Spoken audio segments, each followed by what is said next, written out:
It's always good to be where you are, to be here. If you're going to be here, you might as well be present. Right. I say. Exactly. All right. All right. Episode 1, shall we? Do a little Episode 1, a little intro. It should not be acting training, it should be actor training. Am I a good actor? Like me doing... It's not a Meisner podcast. There it is. It's a weird title, which we will talk about later. We should say who we are before we start, just so you don't think we don't know what the hell. Well, you won't know that we don't know what the hell we're talking Right. about. I don't know what I'm talking about. I'm not that much not that much more versed at it than you, but we should say that even though it's called not a Meisner podcast, it actually is a podcast on the Meisner Technique of acting. Sanford Meisner was a great acting teacher, and he started developing this technique in, I would say, the 30s. So it's about 90 years old. It's held up.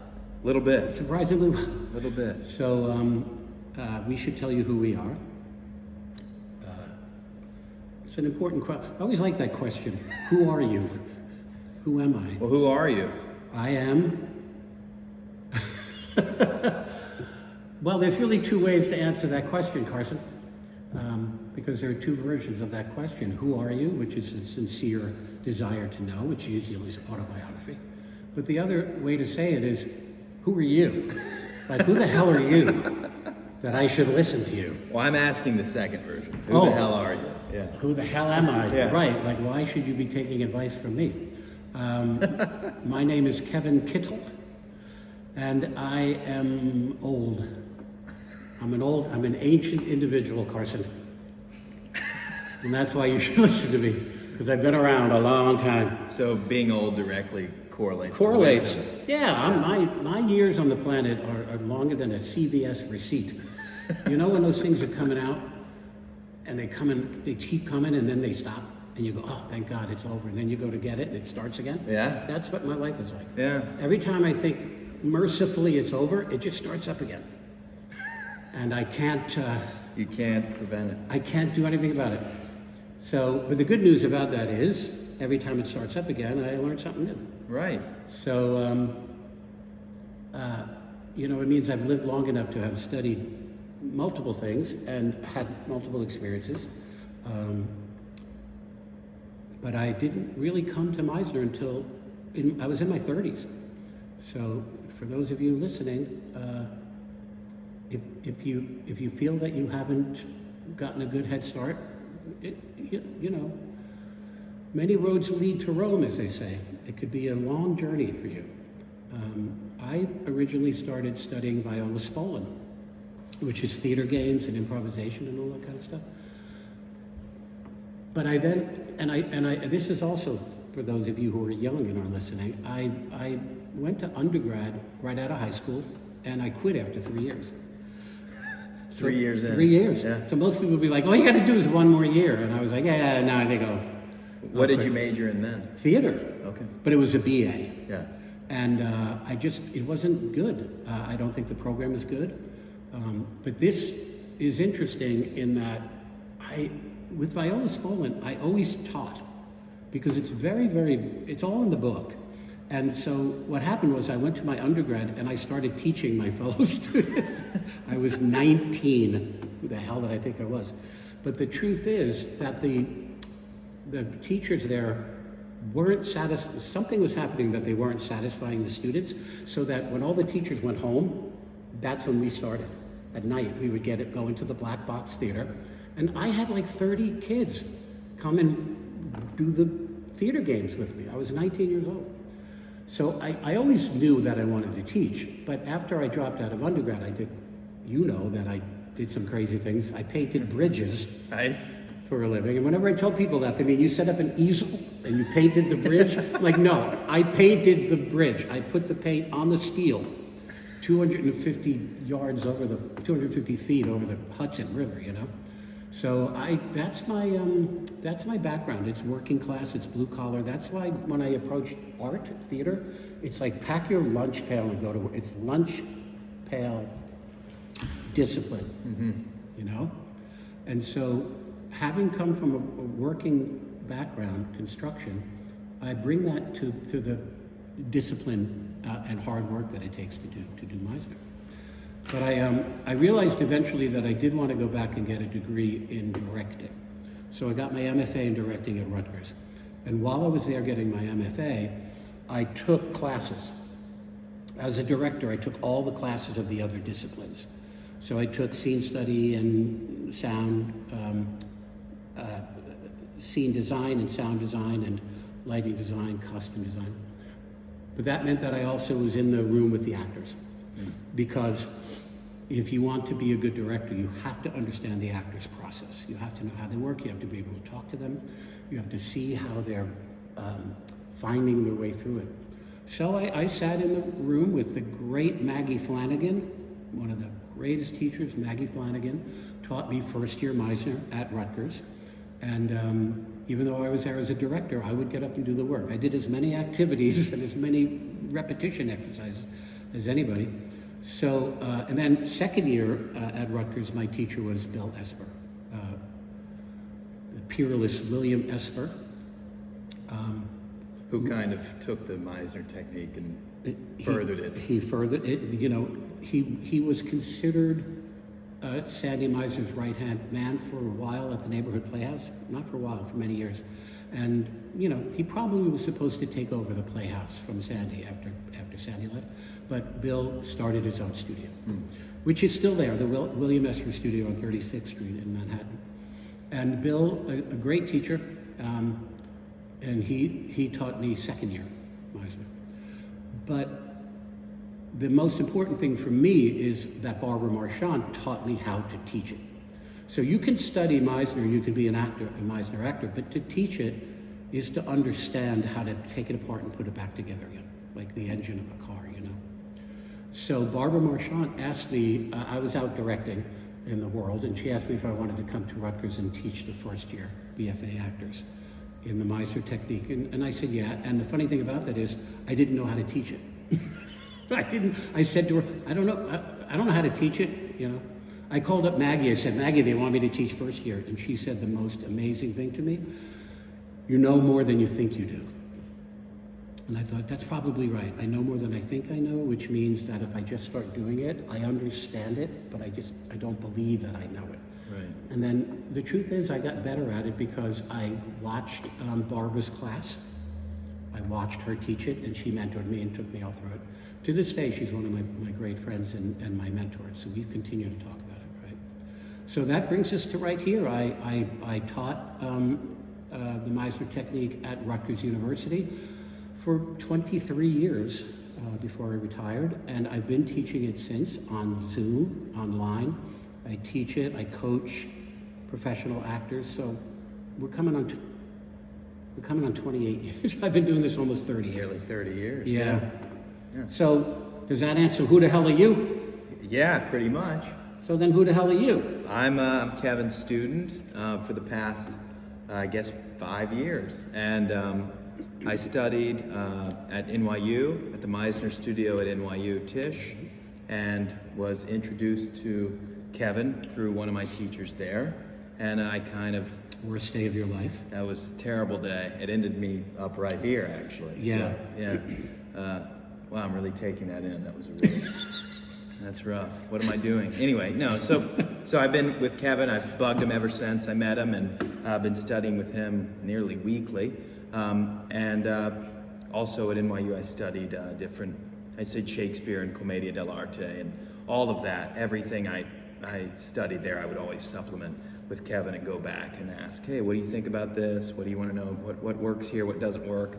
Because I think Kevin is a once-in-a-generation teacher. Oh my God. And he hates praise, so... I don't know what generation that is, but... It's true, and he... I like what you said about the lunch pail work ethic. Yeah. It's a job, and, you know, I think the point of us doing this podcast is that it's not gatekeepy, this woo-woo Meisner technique thing. It's just a thing. And you have a lot of stuff to say about it that's really important for young people. Well, thank you for saying that. Yeah, I do think that's partly also why we're doing this podcast. It actually brings us to the title, right? It's not. It's a weird title. but it makes sense to us because, well, first of all, it's an in-joke because I always use that term, not. And like when I'm working with Carson, he'll always ask to pin something down, and he'll say, is this thing this thing? And I'll say, well, it's not that thing, which, you know, it's because I like dichotomy, I like paradox, I like ambiguity, and I firmly believe that something can be a thing, but inherent in it is also not that thing, or multiple other things, you know?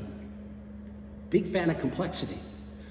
So when people heard that I was doing a Meisner podcast, first of all, they fell over that I was doing a podcast. You will all find this in future episodes. I am a Luddite, and I hate technology, and didn't even really know what a podcast was until someone said, you should do a podcast. I'm like, that's great, what is that?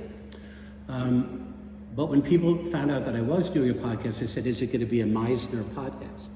And I said, well, it's not a Meisner podcast. So, and all we mean by that is it is, but also multiple things. Yeah. Hopefully we can talk about commedia dell'arte and other kinds of clowning. Hopefully we'll invite one of our company members in who's a mime. Hopefully we'll talk about Michael Chekhov and his technique. All of these techniques are extraordinary, and none of them cancel out Meisner, right?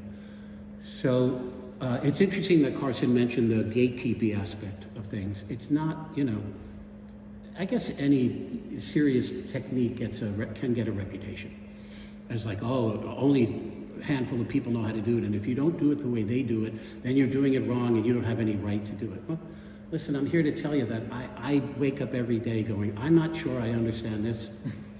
I teach it, and somebody asked me once, when did you feel like you started to really be an expert at Meisner? And I was like, first of all, I don't feel like that still. Secondly, I said to them, I guess about 2 or 3 years ago. And they went, I was your student 2 or 3 years ago. You're telling me when I was studying with you, you didn't know what the hell you were talking about? I'm like, fake it till you make it, baby. Well, that was nearly 30 years ago. That was 30 years ago. But it's true, I swear I felt a moment where suddenly I was like, oh shit, I understand this. Like I became unconsciously competent at it. It all just clicked. And I realized like no matter what is happening in front of me, I recognize where it stands in the sequence of Meisner. So even when I'm directing actors, I can see, well, what's blocking them? Or what ideas have they not come up with? Or what's wrong with their crafting? And so even when I'm directing professionally, I can find it. But as far as the technique goes, I don't want anybody listening to this to think that you and I are saying this is the way it goes and the only way it goes. This is, you know, I learned it from Maggie and Bill. I, of course, read a bunch of books on it, particularly Sandy's book and Bill's book, William Esser's book. Which is called the Actor's Art and Craft. The Actor's Art and Craft. Really, really great book on the Meisner Technique. So that's my understanding of it all. But I don't claim to be any expert at it. There are people, as long as there are people like Barbara Marchant around, there are better teachers than me at this. But I do think that people have said to me that I should do this podcast because I do have a particular way of articulating it for young people specifically. And that's who we want this podcast to be for. I have taught at high school summer programs, so they're usually 15, 16, 17 years old. I just have a way of articulating it for that age group, so I hope those people are listening. But I've also taught BFA, so that's people in their 20s, and I've taught MFAs, that's people in their 30s, and professionally I work with people in their 40s and their 50s, so I hope people listening to this from 15 years old to, 60 or even older will recognize the work in there.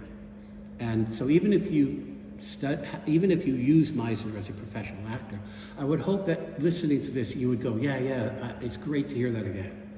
And I remember it that way, or I didn't remember it that way, and I'm glad to hear it differently, right? But mostly I hope that if you're out there and you're young and you love acting but don't quite know how to find your way in, or you love acting and have heard of Sanford Meisner but don't understand the technique, even if you read some books on it, you might be like, I read the books but I still don't get it. It's hard to pick it up off the page, It is. And I remember you told me once that it's better to read the book after you've done the training. Oh my God. Because you kind of think back to what you saw in class in the book. Yes, you'll recognize the training in the book rather than read the book. If you read the book, you may go, I don't get this, and then you might not go train. Right. You know, which is not a great idea. It is good, I hope, in our podcast, it's good to hear someone just talk about it, to discuss it, to take it apart. I hope there's an aspect of when we get rolling with this, that we may put an email address out there and have people write to us and ask questions, and then we can sit here and read the question and answer it.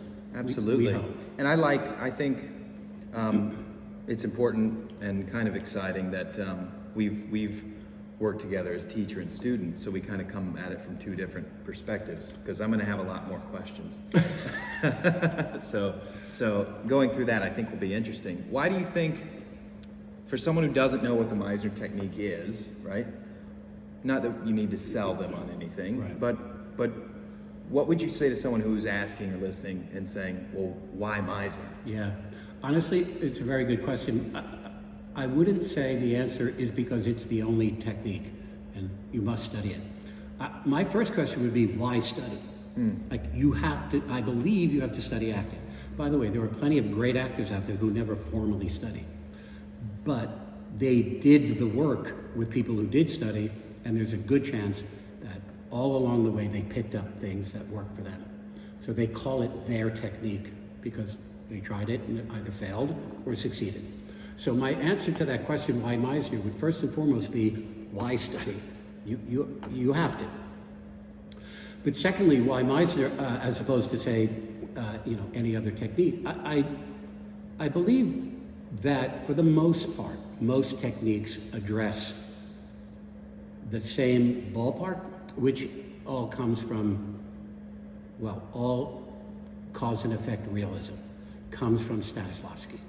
So whether it's Strasberger, Uta Hagen, or Stella Adler, or Meisner, they are emulating what Stanislavski tried to do, which is to help the actor to operate from the unconscious, right? Stanislavski himself was an actor, and he was the first to sort of codify. He would say to himself, how come some nights I'm really good in performance and other nights I suck? And he actually sat back and said, what's the variable there? And he realized it was, if he was too conscious of the audience. Like if he was on stage and aware that he was being watched, he would feel very self-conscious and wooden. And well, of course, you're being watched. Can you tell we're in New York? Can you guys hear that fire engine out there? Or police? So Stanislavski figured out that the way to act the way he wanted to act, which is to put your attention on anything but yourself, So I think most contemporary American acting training follows that idea. Specifically, why Meisner? I think it's an extremely well thought out sequence of practical exercises. Like, it is really thought through. It's not a little of this and a little of that, and it's not, you don't show up and on the first day they hand you a scene.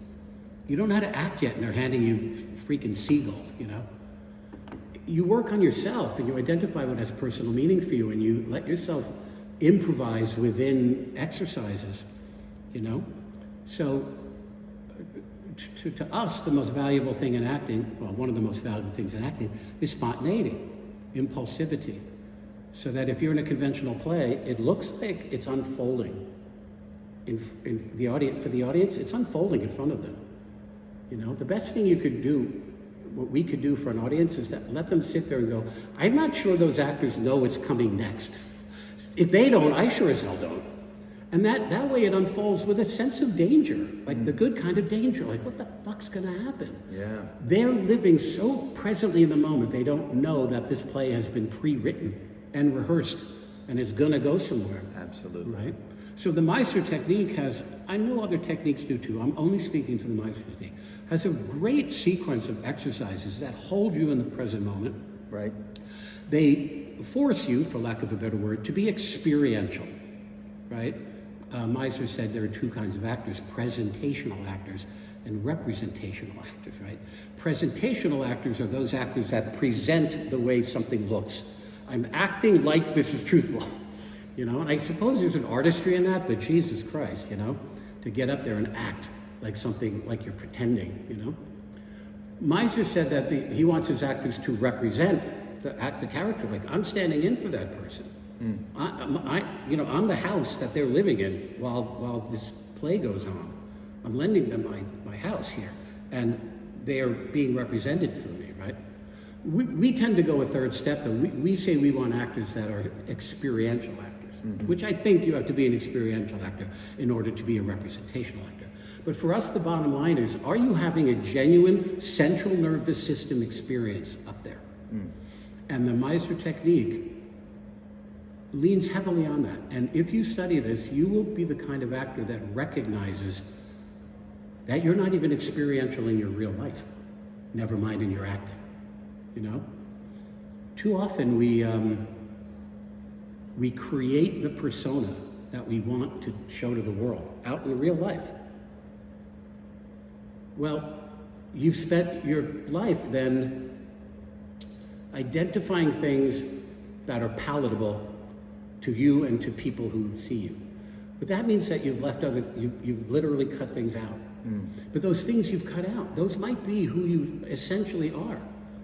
They might be your authentic self, but you go, yeah, but it's too vulnerable for me to be that. So you put it over there. And eventually you've created this persona. If you stop and look at it, you go, that isn't even who I am. I'm going through life presenting this, but you know, Socrates said the unexamined life, it's not worth living. You're gonna live your life and not examine who you are and how you feel about everything under the sun and bring it to your work, because as an artist, that's what you do. Absolutely. You know? Yeah. So I don't know if that answers the question, why Meisner. I hope that as we go and have further episodes, we will in fact identify the practical sequence. Yeah. Well, and I think most people, especially young actors who maybe have heard about Sanford Meisner or the Meisner Technique, probably have heard of repetition.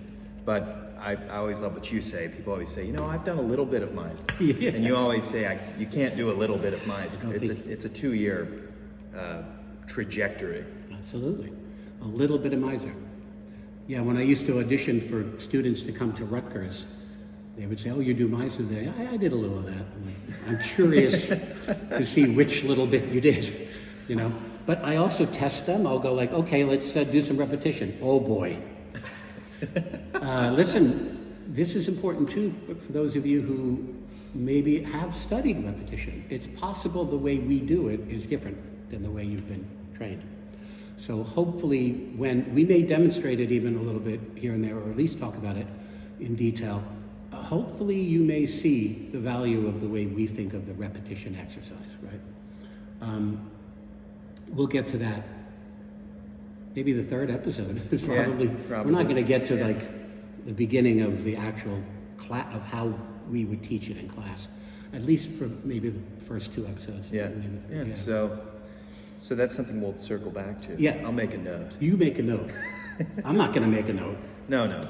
By the way, you don't want to see my notes. If I do make them, you don't want to see them.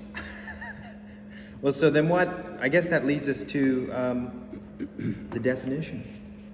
Definition of acting. Yeah, listen, if we're going to begin, we might as well begin now. Yeah. Begin at the beginning.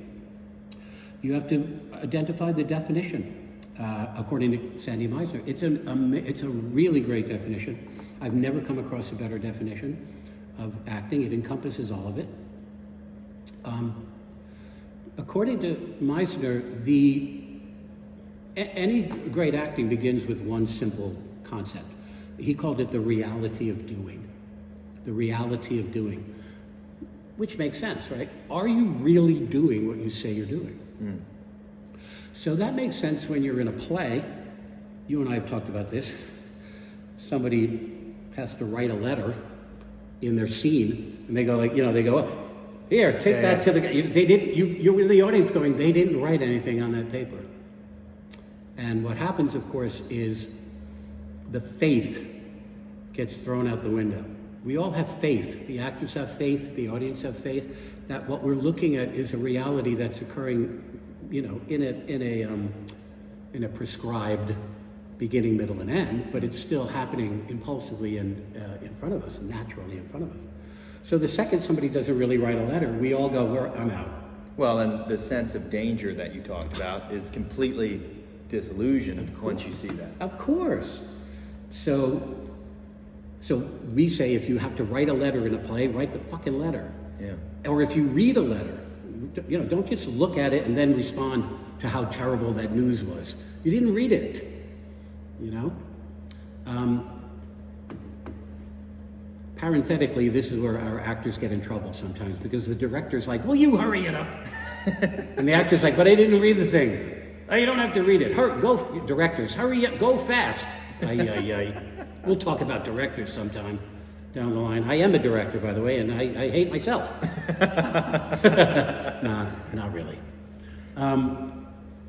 But directors who don't understand how actors work, they will take shortcuts, and you may go, I can't believe in what I'm doing. Now listen, don't be that precious actor who's like, I must feel it or I can't act. That is not what we're saying, right? We actually believe in actors serving the play they're doing. So it doesn't help for the actor to be like, I cannot speak unless I feel it. Come on, man. Either make yourself feel it or figure something out, you know? Yeah, just do it. Say the line, do the thing, do it, right?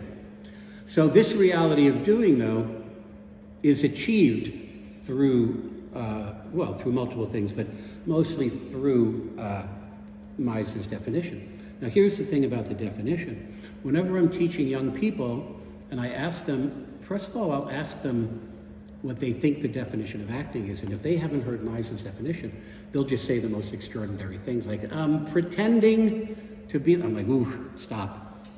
The second you say the word pretend, I don't want to hear it, you know. Acting is entertaining. I go, maybe it is entertaining, but you're not up there to entertain, you know. So we'll hear, you said when you were younger, you used to make faces in the mirror. Oh yeah, practice. I used to do that all the time, like thinking preparing for acting was working on my facial expressions and stuff. In the mirror. And that's not what it's all about. No, it certainly isn't. It's about the reality of doing. Reality of doing. You want to talk about self-conscious, right? You're looking at your face in the mirror while you're acting. You'll definitely see yourself acting, and that's not a good idea. You'll pretend. And you'll start pretending. Yikes. But you're not truly experiencing anything, which is the definition. You want me to read the definition? Yeah. No. Let me unfold it, because I think this is important. Whenever somebody says that they do know Meisner's definition, they always give me a fractured version of it, an incomplete version. They'll say living truthfully under imaginary circumstances. That's only a partial definition, because according to Sandy, the definition was acting is the ability to live truthfully under imaginary circumstances. Why do people always leave out the ability? Every time they say it, living truthfully under imaginary, I'm like, no. He included in the definition whether or not you can do it. It's the ability to live truthfully under imaginary circumstances. And you know, you and I have talked about this. I'm pretty sure the definition of basketball isn't whether or not you're good at it. Yeah. Right? It's like you dribble the ball and you throw it and it goes in the hoop. That's basketball. Not like, but only if you can actually throw the ball through the hoop, right? But acting, Sandy Meisner was like, no, I'm going to include in the definition that you have to do it. You have to be good at it. You have to be able to do it. Whether that's talent or not, we'll talk about that down the line. Talent and whether there even is such a thing. We'll talk about it down the line. But I think it's a really hard-ass thing for Sandy to do, to say, I don't want people showing up here thinking they can do it. That's because even in his time, there were hacks. People who showed up. Right. And just tried to, you know what I mean? I mean, like today, because of, there are TikTok influencers or whatever, who are known for that, who then go, I'm going to be an actor because I am known. Those are two different things. Yeah. Well, and that's coming from a guy, Sanford, who had a frame in his office that said, I wish the stage were as narrow as a tightrope so that no incompetent dare step on it. I freaking love that. I'm sure that influenced the ability Oh my part God. of the definition. I wish the stage were the dimensions of a tightrope. That way no incompetent would dare tread upon it. So it's a really great metaphor, isn't it? Like if you walked into the circus and looked up at the tightrope, you wouldn't be like, I'm going to climb up there and take a walk. Right. Well, and you've said that about opera. When you go to an opera, you don't just think you can sing opera. Or... No, even if your talents are in the ballpark, adjacent to. If you're a pop singer, you go, I am a singer. Then you go, and now I'm going to sing La Boheme. You can't. Just because you're a singer doesn't mean you can sing opera or ballet. You can't just show up and go, hey, let's do Swan Lake. But people genuinely show up and go, I'm going to be an actor. Yeah. But the reason for that is because we let them. We let them. We get the culture we deserve. So, if some TikTok influencer, God bless them, and by the way, maybe they do have talent, but somebody who's known for something, it doesn't mean being an actor and being a celebrity are two different things. Absolutely. Or being an actor, like a genuine actor, an artist, is different than just being known, notorious, or whatever. So you have to have the ability to do it, according to Meisner, right? And then the second part of that definition is live truthfully, right? To live truthfully. Bill Esper took a look at that verb and he changed it. He changed the word live to do. And the reasoning is, living, it's a bit of a general verb. Right. You mean all I got to do is go up there and live? Right. Well, and how do you ask? How do I say I'm going to go live? I'm going to go live. I mean, you and I are living right now. We're breathing. All you got to do to live is not be dead. Right. Just breathe. But we're not acting. So Bill changed it to do, the ability to do truthfully, like always be doing on stage. You're never not doing. But when you do, you have to do it truthfully. Really do what you're doing, right? And then the last part of that definition is under imaginary circumstances. So if you ask me what the difference is between Meisner Technique and some other techniques, we would say the use of the imagination.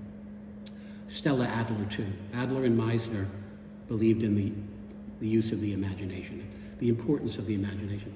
So the circumstance is not real. So all these actors who get caught up in it, I can't shake it. It's like, but that's not your real life. It's imaginary. You're lending yourself to it. You should be able to, I've told this before. I think I've told you this. Rhys Ifans, I think is his name, great actor. He did a movie once where he just played a character who was so hurt and so just devastated and lonely and alone, and everybody treated him like shit. And he played it so convincingly. I saw an interview with him, and they said to him, how did you, when the shoot was over, how did you shake that character? What did it take to let go of that character? And he said, 2 pints of Guinness. So that's what it should be. You go, oh, are we done? We're not shooting anymore? Good. Let's go to the bar, have a drink, shake it off, man. Let it go. It's not real. Just a job. Just a job. Yeah. But when you're living through that imaginary circumstance, you are having a genuine central nervous system experience. It is happening. So it's true. Right. But it's not real. Right. Right? So the circumstances are imaginary, right? The ability to do truthfully under imaginary circumstances. Now, Bill, I believe it was Bill, added something to the end of that definition, which I only recently found out. A colleague of mine, Jennifer Monaco, who teaches at the studio, Esper Studio, told me that when she studied with Bill, studied training with him, he used to add to it, raised to the optics of the theater.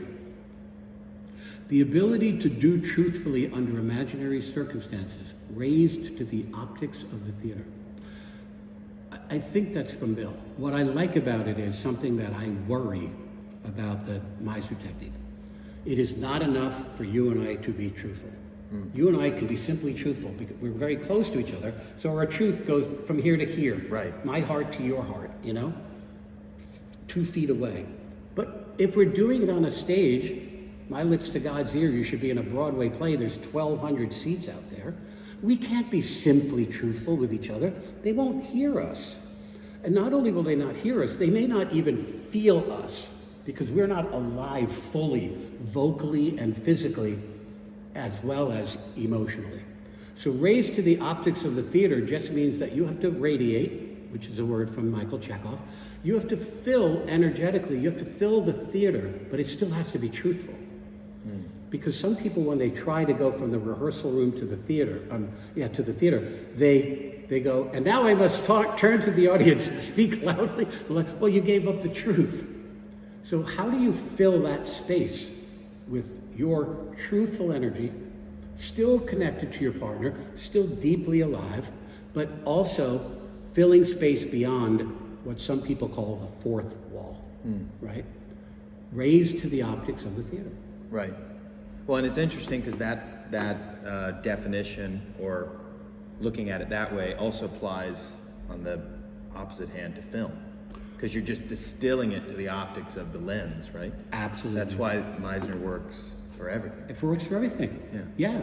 If you're shooting a film, then the optics that you must raise to are way smaller than the theater. And if you try to bring your theater acting to film, it's not going to go very well. It's going to smash into the lens of the camera. Right? The camera operator is going to be like, tone it down, dude. So yeah, it just means your truth in the room you're in. The other thing it does that I'm happy about is it acknowledges that there is in fact an audience watching. Yeah. These actors who go like this, no, that fourth wall idea, a wall? Really? A wall, the fourth wall, what is that? It's an imaginary wall between you and the audience. Oh, that's great. You put them behind a wall, excellent. Jesus Christ, you have to invite them in, right? So, in a sense, you're saying those people are out there. They're not in our reality, but they are out there. Right. Right? It's a sharing thing that we do. It's a giving. What did you call it? Bill Irwin said it to you. It's a service profession. It's a service profession. Yeah. We are here we invite strangers into our house. Right. Right? The relationship between actors and the audience is host-guest. We invited them, they're our guests. What are you going to do? Invite them in to a party and then go, hey, what are you doing? Eating the Cheetos there? Those aren't for you. They're like, can I have a drink? No. You invited me. Yeah, but you can't. Don't touch it. But to invite them to the theater is to go, you guys all sit there, we're going to do a play, but first we're going to put a wall up. Well, that's why calling it a service profession is so interesting, because it's not about us. It's not about us. Not about us. No, we actors who make themselves too important. That's a scary thing. In fact, maybe I was too. I can be harsh sometimes. I could be a little bit of a dick. But when I used to interview, by the way, for those of you out there who are thinking to audition for a school, a college, you should know that the two monologues that you do are really important, but just as important, the interview. You sit down and talk to people, and everyone wants to know how you feel about acting and the value of acting. When I used to sit with some of these students, I would say to them, why do you want to be an actor? And they would go, well, it makes me feel. I'm like, uh-oh, we're out. They would talk about acting. I like it because of how it makes me feel. And I'm like, dude, it ain't about you. It's not about you, and it's certainly not about how you feel. No one cares how you feel. The audience cares about how they feel. And your job is to let them have an experience. They have a vicarious experience because you're having an actual experience up there. You have to have an actual experience, moment to moment to moment to moment. The audience lives through that vicariously because they recognize themselves up there. We were talking about this just today. Carson and I have a company that we're in, it's called the 1-1 Project. And just today we were talking about the value that people go to the theater to see themselves, but not just to see themselves mirrored back. They also go to see what they aspire to. So we're not just showing them how it is, we're showing them what we aspire to. We can be better, I wish that I were like that, It's a really important job. When people go to the theater, when it's over, they leave feeling differently than when they went in. That happens quite a bit. You enter the theater feeling one way, you watch a play, you come out, you feel different. Movies too. But I'm always fascinated that people, how was the play? It was very moving. They say it moved me. Well, we've taken that to mean it was emotional. No, you literally mean you moved. You came in feeling one way and you moved. You literally transacted. You transitioned. You know, you transformed. You moved. You were moved. So the actor is the person that can do that for the audience. Move them. And you know, your job is when the play's over, the audience should leave and go, I got to call my mom. You know, something in that play made me go, I got to call my mom. And I want to talk to her about that thing that's between her, whatever. You know, it's a hell of a thing. It's a service profession. You must be of service. Whenever I was working with students, if they would come in my office and start talking about, you know, I'm stuck and I'm this and I'm that, I go, yeah, you're making yourself too important. You should go volunteer at an animal shelter or a soup kitchen or something. Go be of service. You know, get off yourself. But there's irony in that, right? Because most people go, well, actors are very self-centered people. Yeah. And in order to be an actor, you have to be very, you know, conscious of your existence on Earth. You want to be self-aware, but not self-centered. Absolutely, two different things. Two different completely things. different things. Yeah. So anyway, I think in our next episodes, we will talk about what we use quite a bit in our work, which comes from Stanislavski. It's called the circle of attention. So how do we do a play if there's no fourth wall? And the way to do it is in a circle of attention. We put ourselves in an imaginary circle that includes everything that's in the circle, you and I and anything else around, objects or anything like that. But anything outside that circle that exists, but it's not our concern. Right. Right? We'll take that apart in upcoming episodes. And the other thing we wanted to talk about, but we won't today, we'll tease it. See? Yeah. Look at I'm that. learning how to do a podcast. Yes, you See, are. I know the lingo. Yeah, tease. We're going to tease this topic. You see, I don't know what the hell I'm talking about, ladies and gentlemen. If you're going to be truthful, right? If you're going to behave truthfully, or do truthfully, you have to know what truth is, or know what your truth is.